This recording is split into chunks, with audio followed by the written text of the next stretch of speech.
Hello everyone, my name is Evan Freiberger, and today we're going to be talking about this guy over here. As you can see, we do have some rain and showers moving into the Florida area off of the East Coast near Titusville, Deltona, Daytona Beach. We're going to be expecting a little bit of flooding out of this storm as it moves across Florida. So far, not a tropical depression or a tropical storm yet. And if you're just looking at radar, you would assume that this right here is our center of circulation. But believe it or not, you would be wrong. If we come over here to our visible satellite, you can see that our center of circulation is actually sitting up really right up in this area. You can actually see that little area of spin, and it's actually moving up to the north and west, which is actually great news. It'll probably end up making landfall somewhere near like Fruit Cove or Jacksonville. And the question remains, does this northern circulation just track over mainly into northern Florida and just not become anything at all? Do we maybe get a secondary circulation that tracks maybe something like this and still really doesn't become much of anything?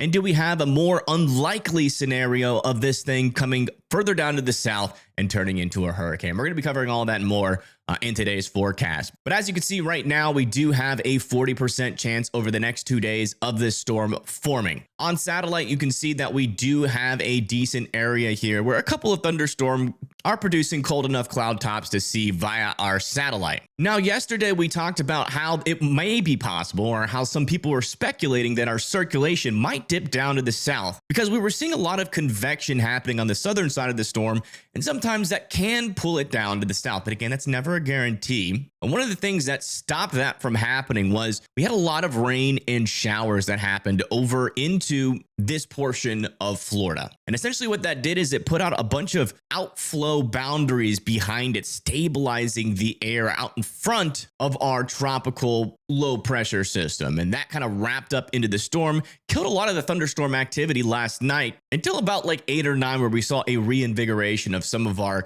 convection. But as you can see, that wasn't enough to really pull our center further down to the south. And now it's sitting all the way up here, pretty much just north of Daytona Beach. And we were talking yesterday on if this system does go further to the south and out over the Gulf, that would be the strongest scenario. And as of right now, I am thinking that is a pretty unlikely scenario. Even if we do get a redevelopment of our mid-levels, kind of like low-level circulation, which is sitting right around here where our cluster of rain is, that is still well up to the north. And this will be interacting with land quite a bit. Still have some pretty decent flooding chances up here, but I think the chances of this becoming a hurricane is now very, very low. But that doesn't mean there's not going to be any impacts from this storm. Come over to our flood threats for the next couple of days. We have a slight risk for flooding out over here near Orlando, Kissimmee, Tampa, Bradenton, Spring Hill, Ocala. And going into day 2, we will have a marginal chance for flooding, but this could escalate if our models get hold of a signal, and we'll be going over what possible kind of signals that could be. Again, we're still kind of uncertain where exactly this thing is going to go, but we're going to be talking about the potential tracks here and just how likely each scenario is. But yeah, there's going to be a couple of days of flooding out here, and potentially on day 3 when this thing is going to be close to making landfall, if not making landfall, over here near Gulfport, New Orleans, Port Sulphur, Montague, and also New Iberia and Baton Rouge. Needs to be watching out for that potential of flooding as it does so, because we are potentially going to see some reorganization. But again, just to kind of summarize my thoughts before we actually get into the forecast, here are the main scenarios I'm looking at. I'm looking at a scenario where that low center of low comes up here, and the mid-level circulation does not reform at all. This scenario would be the weakest scenario, and honestly would just bring some rain and some potential flooding over here into southern Alabama, Georgia, going into Mississippi. But that's it. No wind damage, no dangerous impacts there. Our second scenario has this mid-level circulation reforming and then kind of going out and developing out over here, maybe giving this storm a chance to become a tropical depression, and maybe last minute it turns into a tropical storm before it goes into landfall. I really do feel like this solution is probably our average right here. This is probably our most likely solution right here. And I'm just going to be honest, unless something really weird happens, like for some reason our mid-level circulation forms, and then for some reason maybe we just get a bunch of convection firing on its southern side, kind of makes it wobble a little bit further to the south, this would probably be our strongest scenario if it hits somewhere there in like southern New Orleans. But even at this point, I'm really not expecting it to be able to hit hurricane strength. Now, we might still have some surprises if we get this southern track. Again, as we all are probably aware of, we do have very warm water temperatures out over here into the Gulf of Mexico. 30 to 31 degrees Celsius is plenty, but this storm doesn't have enough time to get organized, and a thing that's going to be going against that, meaning that, we're going to have a little bit of time for that center of circulation to reform back over the ocean. And that might not happen until, just south of like Destin or Panama City, which means from that point on, it'll only have maybe about a half a day to strengthen. So unless this thing goes under rapid intensification, we are definitely not seeing this thing hit hurricane strength. So one of the things that we can use to kind of figure out whether or not this thing is going to hit hurricane strength, if there's going to be any chances for rapid intensification, is going to be looking at the shear environment here. And you can see that the GFS still has this thing hanging out north of really the Gulf of Mexico, kind of hanging out, we're skipping the coast here of Florida, Alabama, Mississippi, and Louisiana. And you can see that there is a little spot there where we're going to have some low shear where this thing goes over. But again, it's going to be interacting with land quite a bit. Anytime you get that tropical showers, or, you maybe have a low pressure trying to develop again over there just on the coast, interacting with land is going to cause some friction, between the storm itself and the land. And that doesn't really help. That's why most tropical systems form over the ocean and really never form over the land, except for in very extremely rare cases. But right now, there's a little bit of shear that's going to be in place. Still favorable enough for development if that low level center can get back organized over the northeastern Gulf of Mexico. But you can see here, as it just comes off of the coast of Florida, there is going to be a pocket of dry air that this storm will be battling with. And it seems like the highest chance that this thing could develop into anything like a tropical depression or a tropical storm is going to be kind of just south of Panama City, heading close to Louisiana. From that time, it's going to be battling, that dry air and trying to reorganize that center. Maybe, again, that it just might not ever organize that center in the first place, and we just might not even see a storm in general out of this. Maybe not even a tropical depression. We are still kind of within those scenarios of just kind of nothing and maybe a tropical storm now, which again, keep in mind, was always in the pockets of scenarios. I don't know who you watch other than me, but I've been seeing a lot of misinformation out there that this is going to definitely be a hurricane. So if you didn't know that this thing could be a lot weaker of a storm, then you're watching the wrong sources. Also, another thing that has recently happened is that this has been designated as an Invest 93L, which means that a lot more resources from the National Hurricane Center are becoming available to the public here. And as you can see, we have some spaghetti model plots in right now. Here's around where our center is, probably a little bit further north. And as you can see, a lot of these bring this very close to the shore. Some of them bring them just to the south of the storm, but still semi-interacting with land. It's going to be battling that dry air. And then eventually this could kind of take a little bit more of a southern turn here towards Louisiana. It looks like most of the models, at least from our main suite of models, are bringing this into the Louisiana area. One of our worst case scenarios would be if this thing tracks a little bit further to the south, goes south of Louisiana, and then comes back up to the north. But as of right now, that's really not the agreed upon solution. We can look at other spaghetti model tracks, kind of show you what they're saying. You see a lot of these ones bring it up into the panhandle of Florida, eventually push it back down south, or it might try to reform again, maybe going into Louisiana at max as a tropical depression. The average brings it close to the shore, probably doesn't form anything until about this point right here. And then maybe we get a tropical depression or storm if this happens. Again, there's going to be a lot of land interaction pretty much the entire way. If you take a close approach to Louisiana, it's going to be hard to see anything more than a tropical depression or storm. And this is another ensemble suite, and you can see this one brings it up well up to the north, kind of like what we're seeing there on satellite, and then just kind of keeps it over Florida for most of the time. Maybe it comes back down into the Gulf of Mexico, but interacts with land the whole way.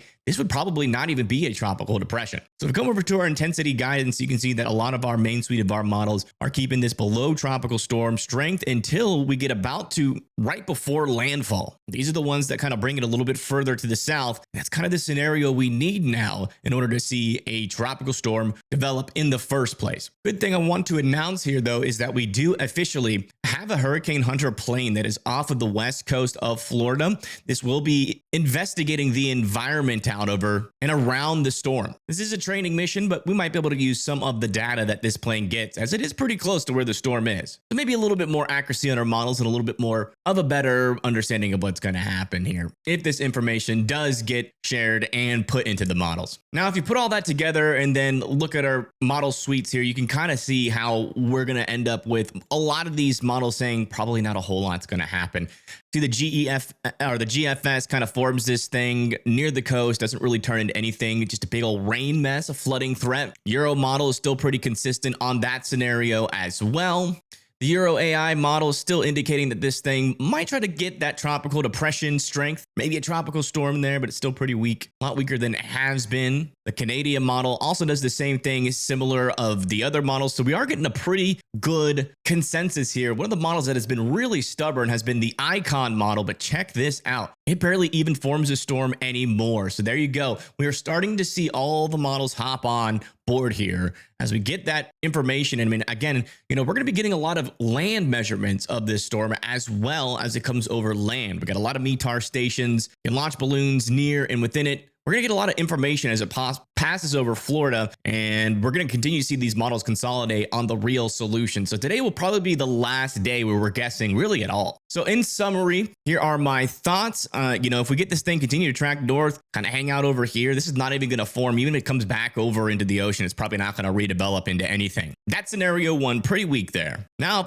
the mid-level, kind of low-level circulation kind of reforms back over, somewhere at this point, we could see this thing make a run at tropical depression or tropical storm before making landfall. Now, our most likely scenario for a storm to potentially form into a tropical storm is if it takes a similar track as yellow, but then kind of does a little bit of a southerly jog and then kind of makes it back down over here south of Louisiana, making landfall somewhere over here near south of New Iberia. This would probably be our highest likely scenario for a tropical storm, but actually one of our lowest scenarios of actually happening, lowest chance of actually happening. I think our averages here are going to be these two tracks right here. So generally, I am expecting a weaker storm, but I still wouldn't rule out surprises. It is hurricane season. We know how it goes sometimes when these storms go over warm water. Definitely still a storm to watch out for, but it seems like our models are converging on a weaker solution, at least for now. It's another little interesting thing to note. It looks like our hurricane models also bring that center of circulation up into like Jacksonville, and then we just never get anything form back down further to the south. Again, our hurricane models are usually, the thing that we rely on the most in terms of forecasting, what the potential intensities are going to be. And also they do pretty darn good job of tracking where these storms go. And this one does the same thing. It keeps that moisture in that low pressure center over Jacksonville, kind of like what we're seeing on satellite. It never really forms anything back down to the south other than just more rain and showers. So definitely interesting all together. Those are my thoughts on the storm. Let's come back over here and take a look at our severe weather chances. Out over across the central and northern plains going kind of into the Great Lakes, we are going to have a severe weather threat for today. As you can see, we got a little bit of an upgrade down over here near North Platte and Broken Bow. It's going to be a 3 out of 5 for severe weather. Our tornado chances are still kind of low for today, but definitely can't completely rule out a tornado somewhere near North Platte, Vermilion, Sioux Falls, Winter, Valentine, and then also over here near Duluth, Houghton, St. Cloud, there in Wisconsin, UP of Michigan, and Minnesota. Wind chances are probably going to be the main reason why we are, concerned about today. We have some potential here for some 70 to 80 mile per hour wind gusts, potentially some isolated areas of higher near McCook, North Platte, Broken Bow, and Kearney, sorry. And then our hail is pretty low chance, but could see some quarter-sized hail anywhere from Idaho back over here towards Canada. Now, if we continue to push this forward into the future, our future radar, you can see we should have some storms formed by around 5 o'clock. Those push down to the south and east near North Platte, bringing that threat for some damaging winds, and then eventually kind of loses steam by the time we get into around 3 a.m. So, North Platte by 9 p.m., over here towards O'Neill, Grand Island, and Kearney by 11 p.m. And then, by the time we get into later night, maybe still some severe weather down near Hastings and Lincoln, over there near Omaha and Sioux City, but it's going to be mainly just damaging winds there. Not really worried about any other potentials there. Then further up to the north, we're going to see this entire line convect. As we go into around 3 to 4 p.m., could have some storms, north of St. Cloud near Duluth that have a brief tornado potential before transitioning more into a damaging wind event as we get into around 5 p.m. That moves down to the south and east. Maybe another brief tornado chance there near St. Cloud, north of Minneapolis by the time we get to around 7 p.m. That kind of pushes off to the east and kind of dies out as we get into 9 to 10 p.m. with a little bit of a marginal risk for some severe weather over there near Eau Claire. Also, just want to mention we have a small chance for severe weather over here near Tucson starting at around 3 p.m. and eventually kind of moving off to the west at around 6 p.m. Could be near Tucson, some heavier rain, maybe some isolated flooding. I know you guys don't get too much rain down there, so even a little bit can cause some flooding issues over there near Casa Grande and Globe as well. By 10 p.m. could get some severe weather there. Coming into tomorrow's forecast, you can see that this storm is going to continue off to the east. It's kind of a little mesocyclone there. Definitely kind of eyeing in on this day a little bit. Sometimes these little mesocyclones can create their own kind of environment, and this one is doing that. Might be a little bit more of an elevated tornado chance that is being said right now. Let's look at the significant tornado parameter. Yeah, I mean, we do have some isolated areas where there are some green, and usually when there's greens that pop up in our significant tornado parameter, it's usually an indication that we could be dealing with like a 2 to 5% day. So I would definitely keep an eye on this. We might get a little bit of an upgrade as we go into tomorrow, and maybe even a live stream. Make sure you're subscribed to the channel. But yeah, I mean, generally we're going to have a little bit of a low pressure system up here near Waterloo, near Dubuque, and then back down over here near Quincy and Burlington. Could have some isolated cells by around 1 p.m. And those would probably be our biggest tornado chance. Then maybe over here south and east of Dubuque as well. But mainly, if we don't get any tornadoes that day or tomorrow, we're probably going to see some wind out of this storm. Yeah, I mean, you have a couple isolated areas where the wind might get a little bit intense. Over there south of Davenport, you can see we got some white showing up there near Reds. That's usually around 60 to 70 mile per hour winds. It looks like we get that again over there near Madison, Rockford, Milwaukee. You know what? This might even be enough to cause an enhanced risk out here. So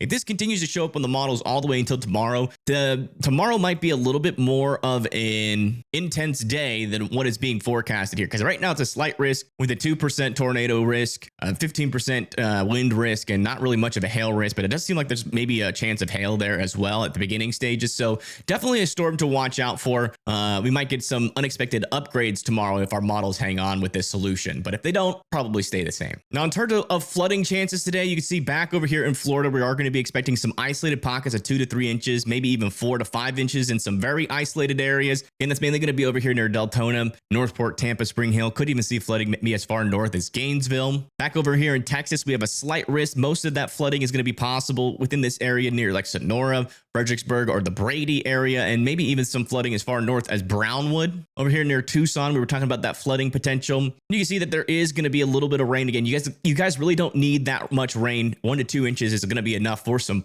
isolated flooding there. Back over here to the north near Wisconsin, Minnesota, going up into the UP of Michigan and down into Nebraska and South Dakota, you can see we have some isolated spots of 2 to 3 inches, really down here where those storms get started on day one, and then over here south of Duluth where we have that line form and maybe a brief tornado possible up there. And then further back down over here into areas like Greenville, Roanoke, and Richmond have, a couple isolated spots, especially back over here in these mountainous areas where we could get anywhere from 3 to 4 inches. I would keep your eye out over here. Again, that's what areas that have been impacted by Helene. I don't think it's going to be like that by any means, but the infrastructure is still rebuilding out there. So even some small flooding could be an issue over there. Might be underestimating the flooding threat a little bit over here south of Raleigh. We don't have a risk out there, but there does seem to be a couple isolated spots where 3 to 4 inches are going to be possible in North Carolina. And then back over here, maybe a little bit of an underestimation of this flooding south of Springfield heading over towards Cape Girardeau. Going into day 2 or tomorrow, you can see that we are going to have a little bit of a flooding chance over here north of Kansas City going near St. Joseph, where about 3 to 4 inches is going to be possible up there. Also near Madison, where that little shortwave trough comes through near La Crosse, just to the west of Madison, over there near Apple and Oshkosh. Need to be watching out for some flooding threats up there as well. All along the coast, we could have some isolated areas of 3 to 4 inches from like Tallahassee coming into Panama City, Pensacola, Montauk. Depending on how fast that falls, could see some flooding happen with that. And then further up to the north here in Pennsylvania, got a slight risk or maybe we have a couple isolated areas of 1 to 2, maybe 3 inches of rain. In terms of our temperatures today, they're probably going to peak out somewhere around in the 80s and 90s as we get to 4 p.m. Again, we're going to be having those short waves kind of come through the northern portion of the United States. So it's going to be generally cooler over here in Montana, North Dakota, and northern Minnesota. But everywhere else, pretty much in the eastern United States, is either going to be in the 70s and 80s over here in the Northeast, 80s and 90s down here in the Southeast, and then 80s and 90s again back over here into the Central Plains, where the only people are still getting relief from those storms. And back over here in the Pacific Southwest, looks like it's still going to be pretty hot today. A couple areas getting over 105, maybe getting close to 110 there, still west of Las Vegas. Going into the overnight hours, you can really see that shortwave trough kind of ejecting down to the south and east, which is going to keep over here a lot cooler as we go into the next day. You can see as we go into peak heating of tomorrow, a lot cooler over here in parts of Wisconsin, over there in the UP of Michigan, northern Iowa, Nebraska, North and South Dakota, Wyoming, Montana, all a lot cooler. Still pretty hot and moist out here in the southeast, going up the east coast, where we can even see some 80s and 90s all the way up in the northeast. Some 100-degree temperatures creeping into Texas and New Mexico. But you can see that rain and that moisture that comes into Phoenix later, maybe causing some flooding, is going to overspread this region and potentially cause a little bit cooler temperatures for some. Instead of being in the hundreds, you guys are only going to be in the 80s and 90s.